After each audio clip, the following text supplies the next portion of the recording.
Je suis obligé de reconnaître, et je ne suis pas le seul, que c'est dans l'islam qu'il y a aujourd'hui le plus de foi et que c'est la seule religion qui pourrait être peut-être un jour révolutionnaire. Et révolutionnaire contre quoi? Eh bien contre l'empire du fric, l'empire de la superficialité, de la mondanité, de la frivolité, de la futilité.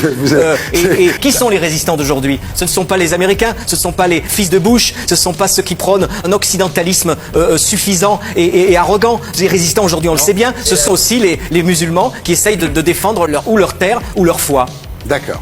Sur un plateau de télévision, le silence s'installe souvent quand on touche aux vérités qui dérangent.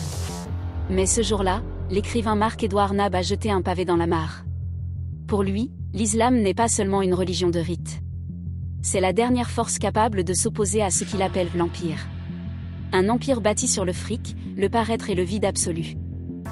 Face à l'Occident qu'il juge arrogant et superficiel, il voit en ceux qui défendent leur foi et leur terre les derniers véritables résistants.